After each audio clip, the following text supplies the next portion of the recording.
Olá, hoje nós vamos dar continuidade a nosso minicurso sobre o movimento de Natal. Na aula passada nós discutimos o movimento de Natal, sua história, historiografia e fontes.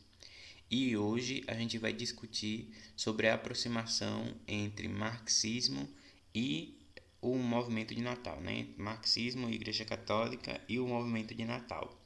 Então, essa aula vai ser dividida em 7 sessões, ok? E essa primeira sessão é a sessão sobre a revista, né? Entre os vários instrumentos, entre os vários lugares onde foi se construindo essa aproximação, esse movimento entre marxismo e Igreja Católica, um dos lugares onde eu consegui rastrear e perceber melhor isso foi justamente na revista Síntese, né? A revista Síntese Política, Econômica e Social, que foi criada em 1959, né? Uma revista que hoje em dia está sob o comando da Faculdade Jesuíta. Existe até hoje em dia é só a revista, o nome é apenas Revista Síntese. Ela está completa na internet para download, né? Eu vou deixar o link na descrição, onde vocês vão poder baixar a revista. E lá é onde circulavam os intelectuais católicos, na maioria os intelectuais de esquerda, e que estão preocupados então em discutir os problemas do Brasil e suas possíveis soluções, né? Então é uma revista poderosíssima de ser analisada e de ser pensada, né? Esses católicos, não só do Brasil, mas eles trazem artigos de intelectuais católicos de renome internacional, né, principalmente da França, para fazer essa discussão. Né? Esse capa que eu coloquei aqui é um exemplo da importância dessa revista. Né? Esta aí é a edição de 1960, onde eles vão reunir vários bispos e cada bispo vai tratar de uma das questões. Por exemplo, Dom Eugênio, que é um dos fundadores do movimento de Natal, vai justamente escrever um artigo sobre a igreja e a reforma agrária brasileira. Né? Esse artigo que está aparecendo aí é a Igreja e a Reforma Agrária Brasileira, página 40, é escrito por Dom Eugênio. E os outros que estão aí intitulados também são escritos por outros bispos. Né? O Dom Távora vai escrever um sobre a igreja e o desenvolvimento econômico e outros bispos. Essa edição é uma edição especial só com artigos de bispos. Né? Então veja como é interessante e importante essa discussão. Então é aqui que a gente vai começar o nosso rastreio. A gente vai analisar 7 artigos, 4 são exclusivamente do padre Vaz, e como é que esses artigos eles vão trabalhando na construção dessa aproximação entre marxismo e catolicismo, e no final a gente vai fazer um pequeno estudo de caso de como isso aparece lá no programa de educação política, certo? Então é isso, vamos começar?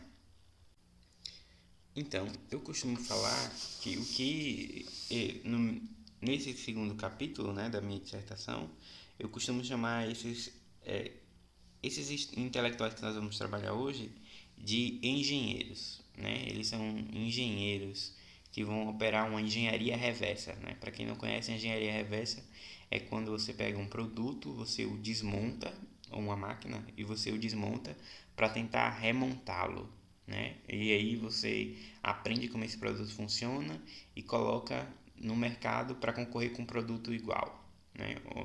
Então você pega um produto de uma determinada empresa, o desmonta para entender como é que ele é feito e o remonta para fazer um produto similar para concorrer com a empresa que criou o produto original, né? Então é, é isso que esses intelectuais estão fazendo, né? Eles estão fazendo a engenharia reversa sobre o marxismo.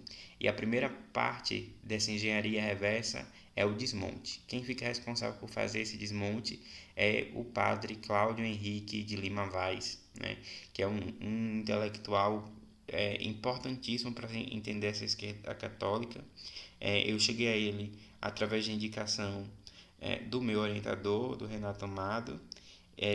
Quando eu fui analisar a obra do padre Henrique Vaz, eu vi que era uma coisa assim vastíssima, né? Eu encontrei um artigo que me guia mais ou menos sobre isso, que é Padre Vaz, o mestre de uma geração de cristãos, que é em homenagem a ele, e onde o autor vai apontando como é que o Padre Vaz se torna essa influência importante, né? Ele vai dizendo que a juventude universitária católica estava precisando de um guia que atendesse aos anseios pela transformação social e encontraram justamente no Padre Vaz este guia para guiar sobre a transformação social, principalmente falando sobre a consciência histórica, a consciência crítica, o agir e o transformar do mundo, né? E aí o Padre Vaz, participando da revista Síntese, ele vai lançar um conjunto de 4 artigos dedicados a desmontar o marxismo, né? A desmembrar o marxismo, entender o que é o marxismo e tirando as partes que interessam desse desmembramento, né? Então, ele começa em 1959, na primeira edição da revista, e ele vai, nesse primeiro desmonte, entendendo buscando entender o que é o marxismo, as suas essências e etc., ele vai identificar, né, que a filosofia marxista é uma inversão do pensamento hegeliano. Então, enquanto Hegel ele vai para as altas esferas do pensamento, o marxismo ele vai fazer o inverso, ele vai pegar as ideias de Hegel e vai inverter, né? Vai fazer uma subversão. Enquanto Hegel vai para as altas esferas do pensamento e da ideia, o marxismo ele vai para as esferas do materialismo, né? Então a primeira denúncia é essa, ele denuncia que o marxismo é uma inversão do pensamento hegeliano que vai buscar o materialismo. O segundo, ainda no mesmo ano, ele lança um segundo artigo que tem o mesmo título, inclusive, que é Marxismo e Filosofia. O primeiro artigo é 1, e o segundo artigo é Marxismo e Filosofia 2, e o terceiro artigo que ele vai publicar em 1960 é Marxismo e Filosofia 3. E o último artigo é Consciência Histórica e Marxismo, né? Então, nesse segundo artigo de 59, ele vai defender que o materialismo marxista pode ser positivado, né?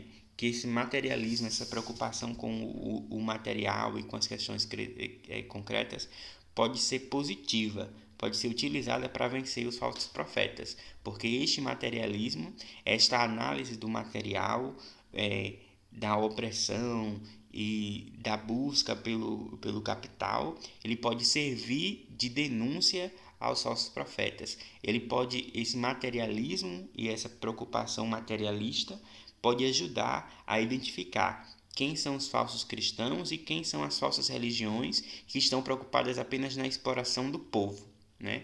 Então perceba que aí já tem uma ideia interessante. E ele também vai defender nos 3 artigos uma ideia que é uma ideia assim bem instigante, que é o ateísmo positivo, né? Ele vai dizer que ser ateu em certos momentos é positivo quando esse ateísmo não está ligado à crença verdadeira, mas às falsas crenças, né? Então, o ateísmo marxista é um ateísmo positivo, porque ele não é ateu simplesmente porque ele não acredita em Deus, né? Ele é ateu porque não teve contato com o cristianismo e com o Deus verdadeiro. Então, isso é um ateu positivo. Ele não é descrente da essência de Deus, mas ele é descrente das falsas religiões, né? Então, é uma coisa muito legal de se pensar.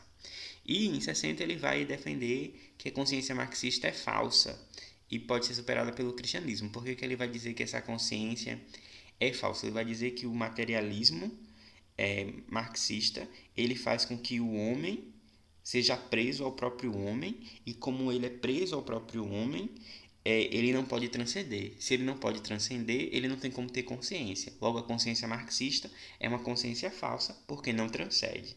E ela não transcende porque é materialista. Então ele vai fazendo esse conjunto de críticas. E por fim, quando ele vai discutir sobre a consciência histórica, ele vai retomar essa discussão sobre a consciência marxista ser uma consciência falsa. Ele vai dizer que a única consciência que pode ser verdadeira é a consciência que vem de Cristo, a consciência cristã, porque é uma consciência que transcende. E como ela transcende, ela passa à matéria, ela é a única consciência verdadeira. E por ser uma consciência verdadeira, ela vai ser a consciência que vai mudar o mundo. E é interessante também que ele vai fazer uma reflexão teológica muito profunda. É um artigo que eu recomendo fortemente a leitura. Todos os artigos dele eu recomendo fortemente, mas esse é interessante porque ele vai dizer assim: olha, Deus, quando criou o mundo, não criou o mundo perfeito. E quando criou o ser humano, ele não criou as coisas perfeitas. E ele não criou as coisas perfeitas justamente para que nós pudéssemos transformar. Né? Isso é uma coisa muito interessante de se pensar. Ele vai questionar essa perfeição da criação e vai dizer que por conta disso ela se torna ainda mais perfeita, porque essas imperfeições permitem o homem agir no mundo e transformar, e por isso o torna um sujeito. Né? Então a imperfeição do mundo criado por Deus e a imperfeição do próprio sujeito homem criado por Deus é o que permite a ele ser perfeito para transformar o mundo. Né? Então, isso são ideias bem interessantes. Então, ele faz esse desmonte, né? Ele aponta os erros e os defeitos e as limitações do marxismo para apontar o cristianismo como um marxismo potencializado, como o caminho para aperfeiçoar o marxismo, né? Dentro desse propósito. Ok? Então, vamos para o próximo, que é um outro artigo extremamente interessante. Este é um dos artigos da revista que eu mais amo, sem sombra de dúvida. Inclusive é o título dessa aula, né? Tem os cristãos algo a aprender do marxismo, né? E que quase virou o título da minha dissertação, né? É, Esse artigo é um artigo do Claude Tresmont, que é um filósofo francês que publica nessa revista, né? Convidado para publicar nessa revista. E ele é um filósofo de uma trajetória bastante interessante, porque ele tem uma fase protestante, tem uma fase ateu e depois se converte ao catolicismo e começa a discutir essa aproximação e é trazido para a revista para fazer essa discussão e com esse título extremamente provocativo, né? Tem os cristãos algo a aprender do marxismo e ele é que é responsável por fazer a aproximação. Então, se o Padre Vaz vai fazer o desmonte, ele vai fazer as aproximações. É uma aproximação assim fantástica, fabulosa. O artigo é interessantíssimo por vários motivos, mas principalmente porque ele vai fazer um paralelo entre Marx e Moisés. Ele vai dizer que Marx é o Moisés moderno, que enquanto Moisés estava preocupado em libertar os hebreus da escravidão, Marx estava preocupado em libertar o proletariado, os oprimidos da opressão, né? E vai dizer também que os cristãos deviam se envergonhar, porque Marx é o primeiro, antes mesmo dos cristãos, a descobrir os pecados coletivos, né? E enquanto os cristãos ainda estão na era dos pecados individuais, Marx é aquele que aponta para os pecados coletivos. E aí ele vai fazer um conjunto de discussões que eu trago agora em uma síntese, né? Essa síntese é uma síntese que eu produzi a partir das ideias dele, está presente na minha dissertação, tem um quadro, eu fiz questão de fazer um quadro geral com um resumo das ideias principais de cada um desses autores, né? E aí eu trouxe para a gente discutir essa síntese, né? Então, essa síntese, ela é uma síntese que traz algumas coisas interessantes, né? O Claude Tremont vai começar o seu artigo dizendo as diferenças fundamentais, mas ele vai fazer as aproximações. Olha só, as pequenas aproximações entre marxismo e cristianismo, né?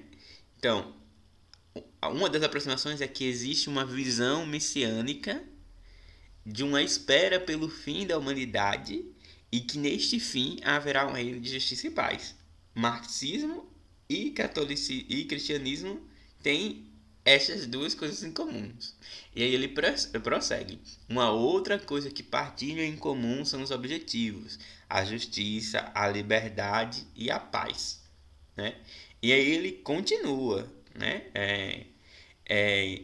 Contudo, o marxismo supera o cristianismo. Veja só, ele vai fazer um elogio grandioso, né? Contudo, o marxismo supera o cristianismo ao primeiro denunciar os pecados coletivos do capitalismo e da desigualdade social, né?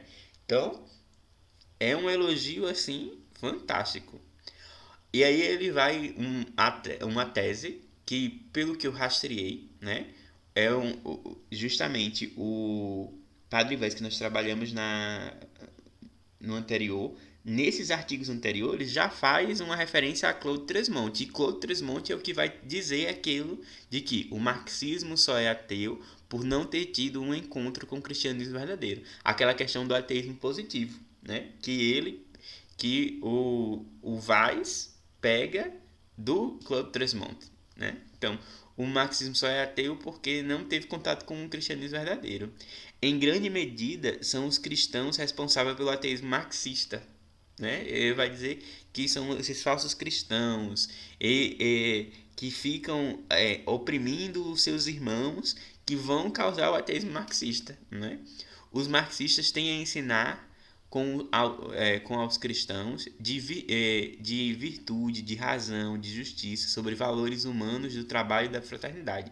Então é isso que se tem que se aprender com o marxismo, né?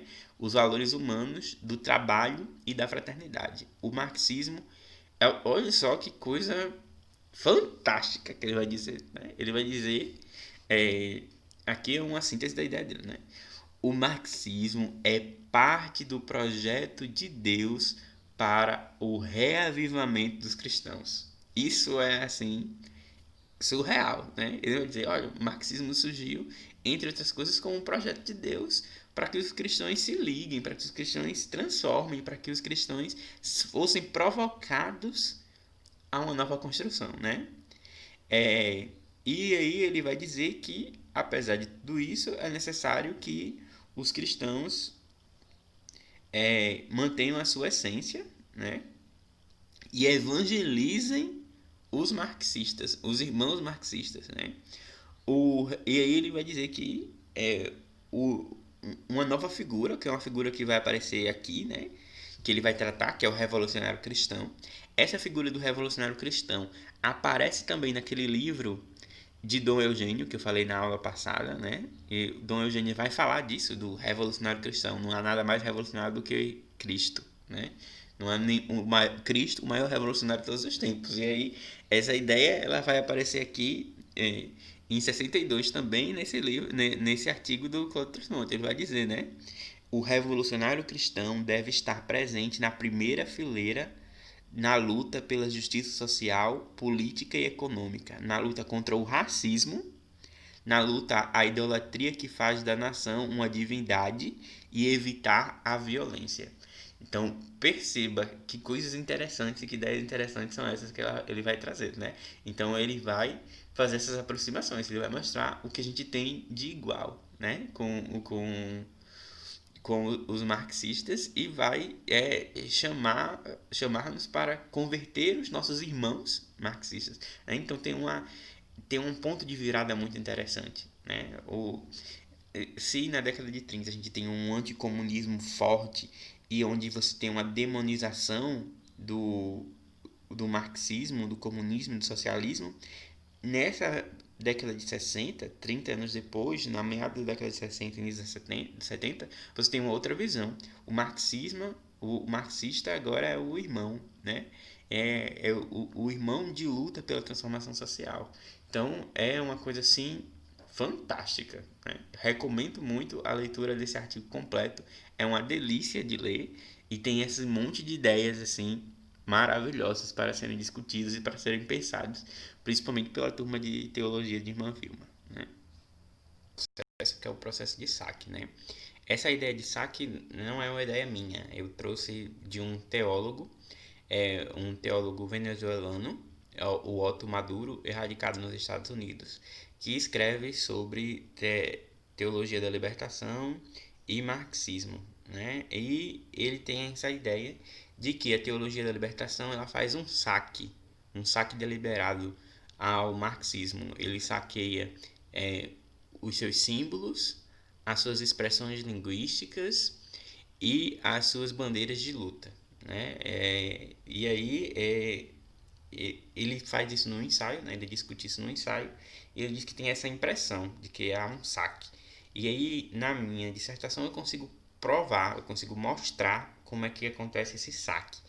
E esse saque, em grande medida, é feito nesse artigo que a gente vai discutir agora, que é o artigo do Yves, né? Ele é um teólogo e filósofo francês que vai publicar na revista Síntese e que vai propor este saque, né? Vai tomar certas bandeiras, né? Dentro desse processo.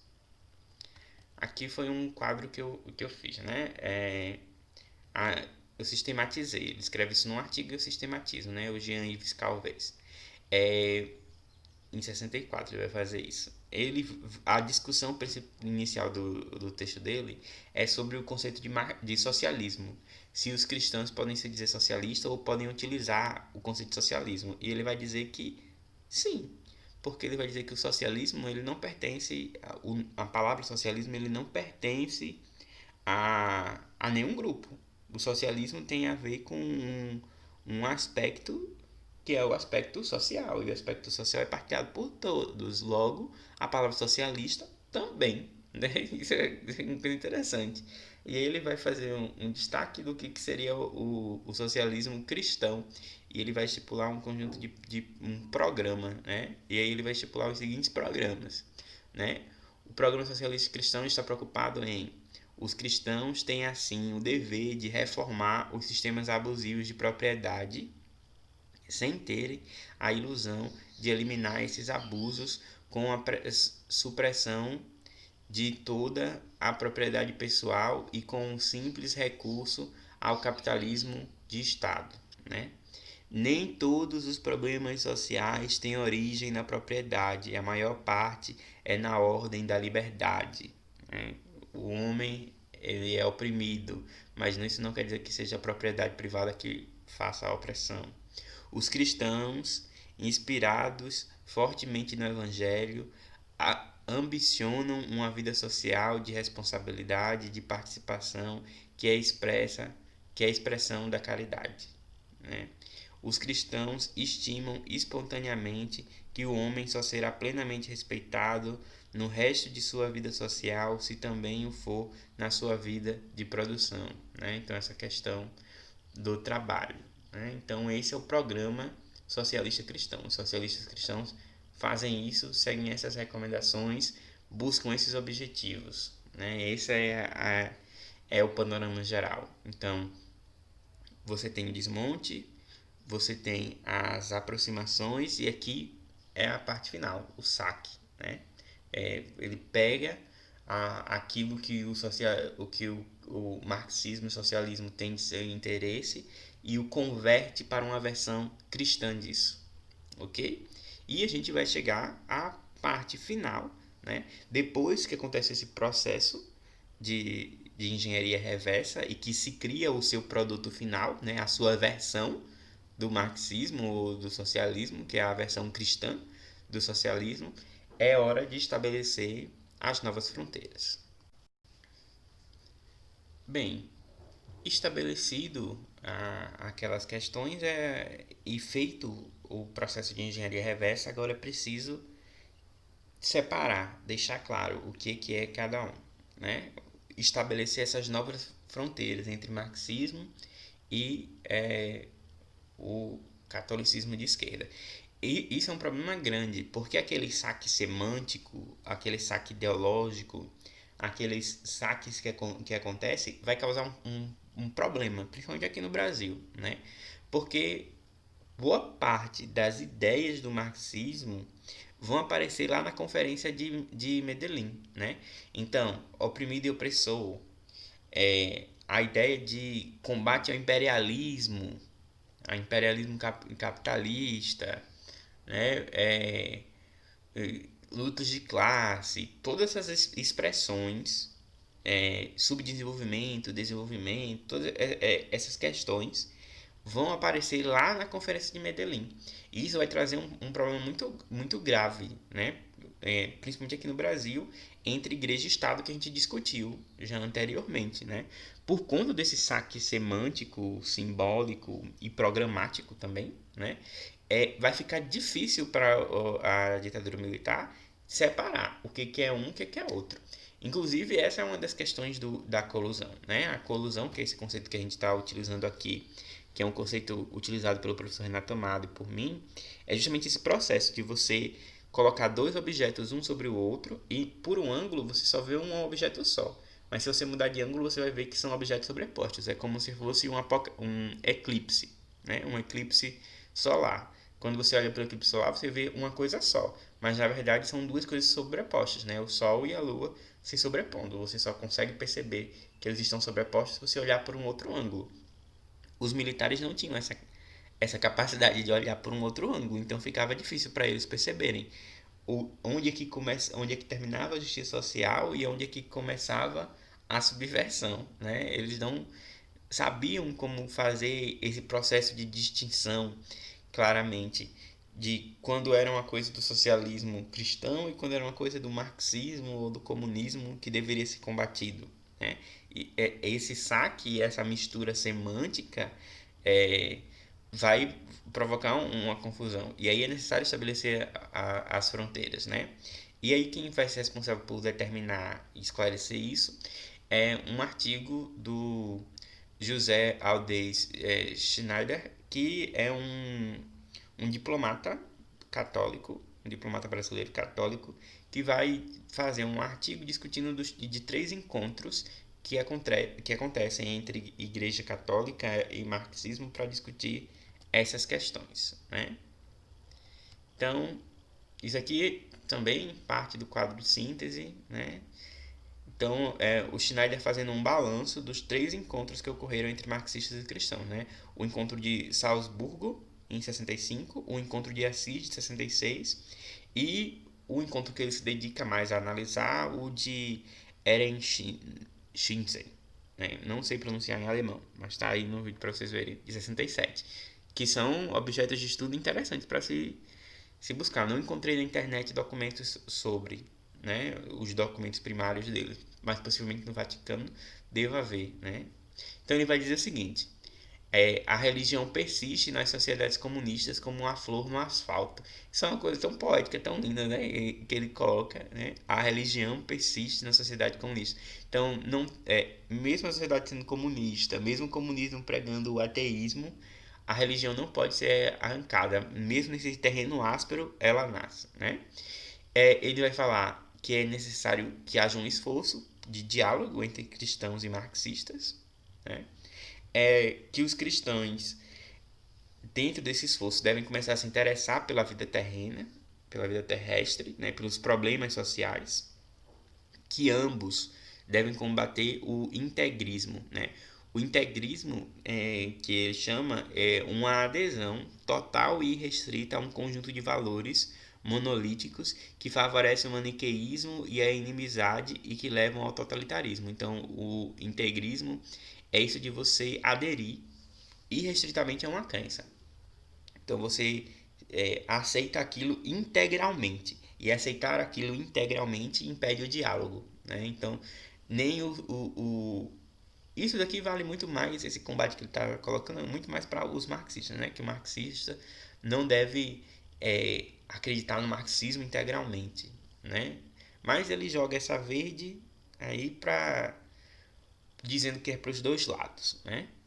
É, e a crítica marxista é um acelerador das mudanças da igreja. Veja que essa ideia aqui é uma ideia parecida com o que aparece lá em Claude Tremont, né? Que o marxismo, o socialismo, ele vai surgir como um projeto de Deus para fazer com que o cristianismo evolua. E aqui ele vai retornar também essa ideia, falando que as críticas que o marxismo faz à igreja é um dos fatores de aceleração da própria igreja. Que outra coisa nesse processo de conversão, né? Se lembre que uma das coisas é que tem que converter esses irmãos marxistas. E aí ele coloca, né, que tem que se construir o cristianismo que os marxistas desejam, né, dentro desse processo. E no final, né, ele vai dizer que o cristianismo que Marx criticava morreu.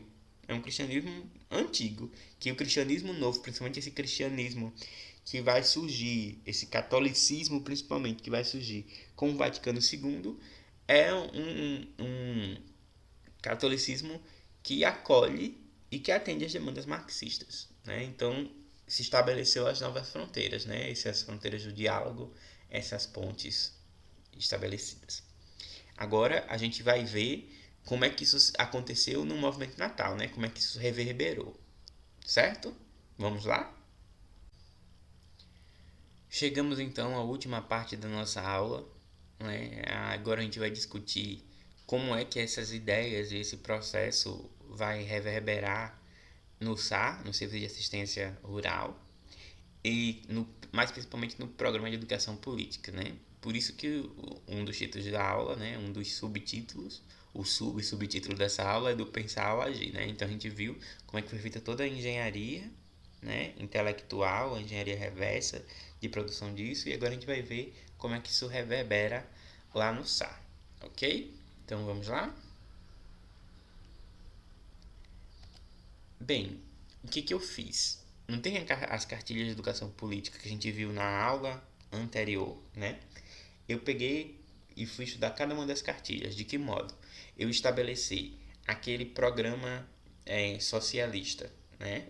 E como tinha um saque de palavras e de ideias, então eu fui vendo se a cartilha apresentava um daqueles tópicos do programa do socialismo cristão e também se ela apresentava expressões, ideias, símbolos marxistas dentro do processo, né? A análise das cartilhas me apresentaram elementos do programa do socialismo cristão, conforme formulado por Jean-Yves Calvez, né? Ao examinar as possibilidades de interação entre o socialismo e a doutrina social católica.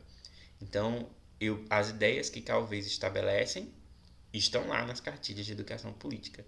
Em todas as cartilhas que eu analisei, está lá. O programa segue o programa tal qual o Calvez coloca, né? Eu não consegui, contudo, comprovar a trajetória, né? Eu não vi como é que não foi possível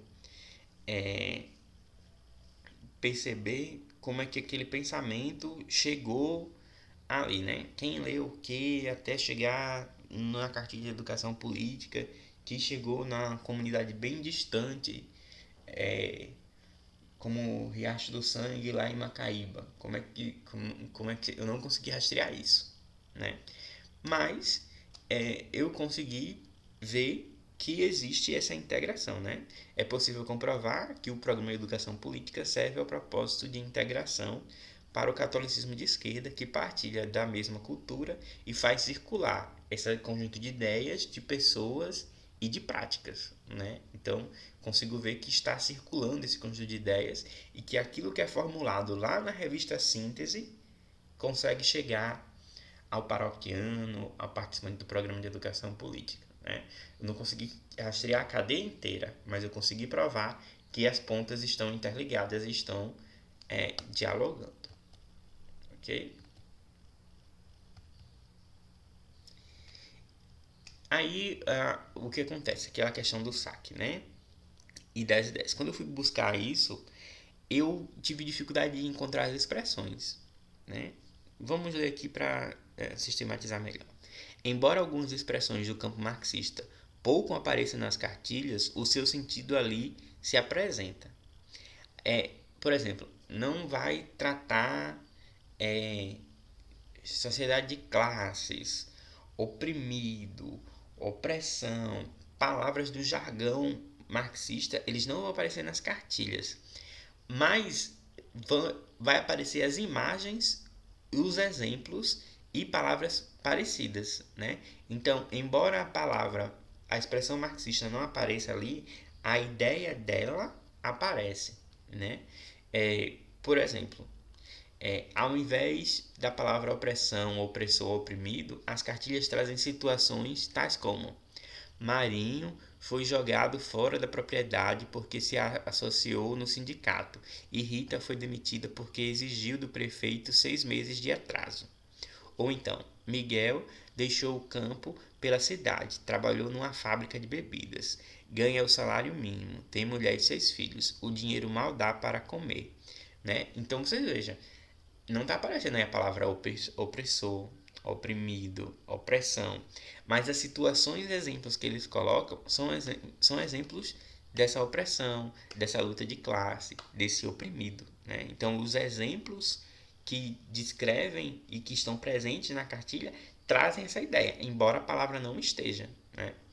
Outra estratégia é a da substituição por palavras análogas. Então, eles vão substituir burguês por patrão, operário por empregado ou classe social por grupo social, né? E aí a minha hipótese, né, é que a ocultação, a substituição e a exemplificação são usadas para marcar a distinção entre marxistas e cristãos de esquerda, e para evitar também o conflito com os militares e tornar mais aceitável aos maiores números de pessoas que entrassem em contato com a cartilha e com o programa de educação política. Então, essa ausência das expressões semânticas é uma tentativa justamente de burlar o sistema, de atrair público e de impedir perseguição. Né? Essa é a conclusão que eu cheguei. E também de marcar a diferença, a distinção entre um e outro. Aqui eu trago, para fechar, né, um exemplo do quanto é reformulado. Porque quando se lembra que entre as regras lá do Ives, do Calvez, do Jean Ives Calvez, ele vai colocar que tem que respeitar a propriedade privada, né? Você tem que lutar pelo bem coletivo e etc. Mas tem que respeitar a propriedade privada. E o Sá aqui vai adiante. Ele vai dizer respeitar a propriedade privada, né? Em uma das cartilhas, ele vai trazer esse exemplo aqui. O bem particular, ou seja, a propriedade privada, nunca pode ir contra o bem comum. Por exemplo, uma propriedade de 5 léguas de terra e que pertence a um só dono é um bem particular. Se nessa propriedade moram 50 famílias, sempre sujeitos ao patrão, sem escolas, sem ganho certo, sem poder produzir nada para si, então o bem comum está sendo prejudicado por causa do bem particular. Ninguém pode possuir demais se outros passam necessidade. Vejam só, né? Ninguém pode possuir demais se outros passam necessidade. Não está certa uma pessoa possuir tanto e 50 não possuir nada. Neste caso, o governo pode entrar e dividir a propriedade. É que 50 famílias valem mais que uma família. O bem comum está acima do bem particular, né? Então ele abre essa brecha para a tomada da propriedade privada, se isso for para o bem comum, né? Então veja que ele vai além, ele vai reformular essa ideia de propriedade privada e vai superar as ideias de talvez se aproximar ainda mais das ideias marxistas, né? Ou seja, os agentes que estão fazendo o SAR, eles não são apenas repetidores das ideias e do programa desenvolvidos. Eles têm eles são sujeitos, eles criam a partir disso, eles transformam, eles desenvolvem, né? Perdoem aí alguns erros que aconteceram, mas é porque eu acho que foi na transferência, porque isso aqui foi tirado de um PDF e na transferência acabou ocorrendo. Mas creio que não prejudicou a explicação, né? Então, vejam como é que aquelas ideias que estavam sendo desenvolvidas lá na revista Síntese, elas reaparecem no programa de educação política e são inclusive algumas vezes reelaboradas pelos próprios agentes da educação política. Espero que vocês tenham gostado, né? Qualquer dúvida, só entrar em contato com as informações que eu disponibilizei aqui, né? E até a próxima. Tchau.